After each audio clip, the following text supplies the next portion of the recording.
Assalamualaikum warahmatullahi wabarakatuh. Salam dan bahagia Ibu dan Bapak guru hebat seluruh Nusantara. Perkenalkan, nama saya Irma Yeni. Saya pada saat ini mengajar di SMP Negeri 5 Padang, Provinsi Sumatera Barat. Pada kesempatan kali ini, izinkanlah saya berbagi praktek baik kepada Bapak Ibu semuanya yang berjudul Pembelajaran Berdiferensiasi di Laboratorium IPA. Laboratorium IPA juga dapat digunakan sebagai tempat mengimplementasikan pembelajaran berdiferensiasi. Berdasarkan hal tersebut, yang menjadi latar belakang praktek baik saya adalah yang pertama, sebagai upaya mengoptimalisasikan laboratorium IPA sebagai praktek untuk melaksanakan pembelajaran berdiferensiasi. Dan yang kedua, masih lemahnya motivasi dalam pembelajaran di dalam kelas.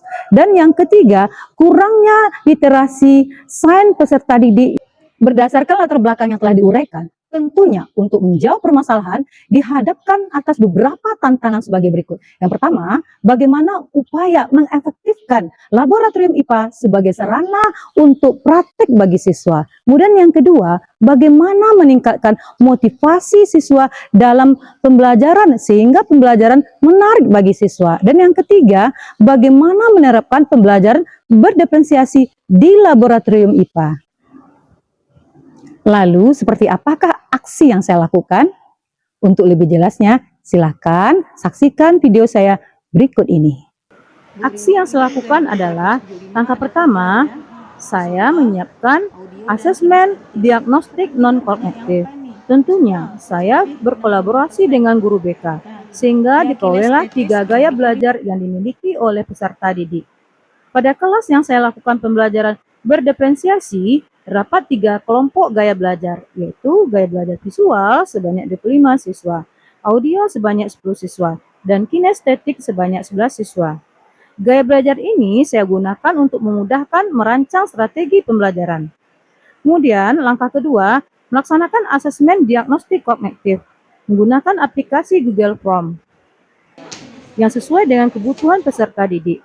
Dari hasil asesmen, terdapat 3 kategori murid yang kategori paham sekali terdapat 10%, paham sebagian 75%, dan kurang paham 15%. Aksi yang saya lakukan selanjutnya adalah melaksanakan pembelajaran di dalam kelas. Untuk strategi diferensiasi konten dilakukan di dalam kelas, sedangkan kegiatan inti untuk strategi proses dilakukan di laboratorium IPA. Kegiatan pembelajaran dimulai dengan mengucapkan salam, berdoa sebelum pembelajaran. Lapor, kami dari kelas 75 berjumlah 34 orang, sakit 7 orang, siap menerima pelajaran dari itu. Ya, terima kasih. Damar, untuk selanjutnya silakan ketua kelasnya memimpin doanya. Baiklah, sebelum kita memulai pelajaran, marilah kita berdoa. Berdoa mulai.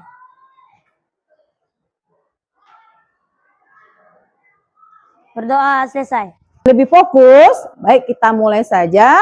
Itu diawali dengan tepuk agar murid lebih bersemangat dalam belajar. Saya melakukan ice breaking tepuk semangat. 1, 2, 3, tepuk semangat. Huha huha, hahu hahu, hihi hihi, semangat. Kemudian dilanjutkan dengan mengingatkan peserta didik tentang kesepakatan kelas yang telah disusun sebelumnya dengan membacakan kembali. Kesepakatan kelas ini dilakukan untuk membiasakan budaya positif bagi murid. Silakan perhatikan tujuan. Kegiatan awal selanjutnya adalah menjelaskan tujuan pembelajaran kepada siswa. Salah satu tujuan pembelajaran yang terpenting, melalui praktikum di laboratorium, siswa mampu menganalisis perubahan fisika dan perubahan kimia dengan benar. Dan diharapkan nantinya siswa memiliki keterampilan sains di laboratorium. Minggu yang lewat, selanjutnya melaksanakan persepsi dan motivasi kepada murid dengan memberikan pertanyaan pemantik. Berdasarkan wujudnya, itu ada 3 ya, ada namanya zat padat, ada namanya zat cair, dan ada gas. Kemudian, nah berdasarkan partikel penyusunnya, tentunya zat ini dibedakan lagi atas 2. Siapakah yang tahu golongan zat tersebut? Ayo silakan. Ya, Hamzah silakan. Senyawa dan campuran.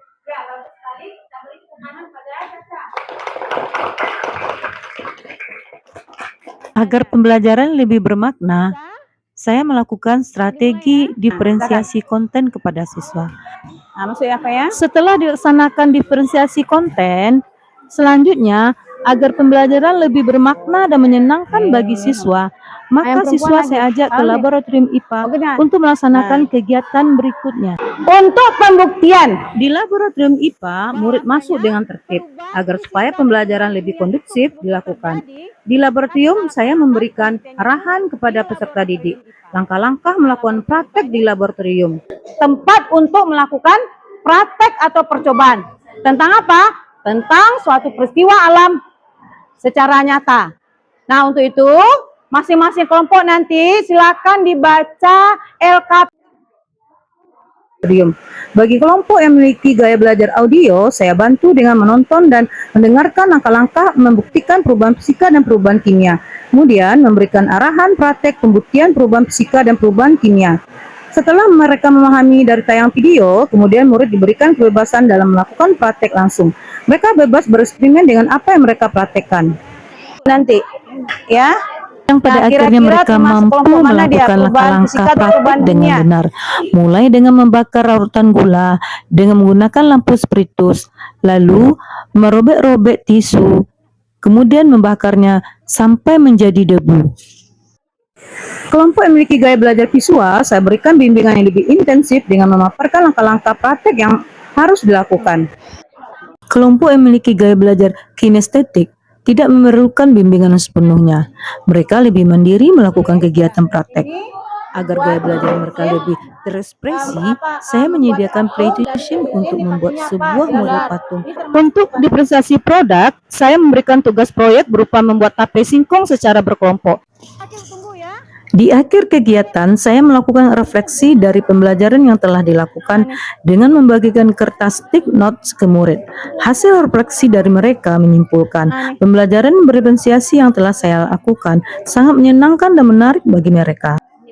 Nama saya Malika Azhara. Bu Irma adalah guru yang saya senangi cara mengajarnya. Selama belajar dengan Bu Irma, beliau selalu bimbing kami dalam belajar. Praktik di laboratorium IPA sangat mengasihkan bagi saya.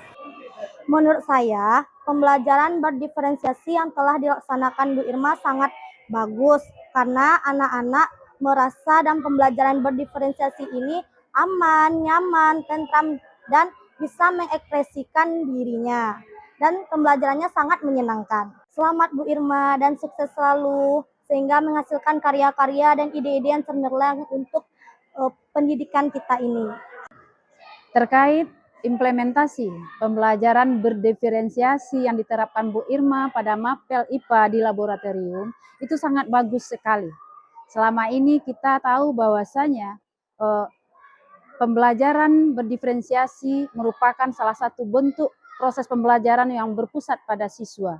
Dengan adanya praktek langsung di laboratorium IPA, itu siswa akan merasakan dampak bagaimana mereka bisa belajar lebih dekat dengan alam, dengan Mapel IPA itu sendiri, dan siswa merasa senang dan kebutuhan belajarnya juga terpenuhi. Semoga sukses Bu Irma dengan penelitiannya. Berdasarkan pengamatan saya, Bu Irma sebagai guru IPA di SMP Negeri 5 Padang telah berhasil melaksanakan pembelajaran berdiferensiasi dalam mata pelajaran IPA. Sehingga pembelajaran IPA di SMP Negeri 5 Padang telah menjadi pembelajaran yang menarik bagi anak-anak. Setelah saya melaksanakan pembelajaran berdiferensiasi di laboratorium IPA, ternyata menarik dan menyenangkan bagi siswa. Semoga praktek baik saya ini bermanfaat bagi Bapak Ibu semuanya. Buah mangga, buah pepaya, jangan disimpan dalam peti. Cukup sekian dari saya. Dan saya sudahi dengan wassalamualaikum warahmatullahi wabarakatuh.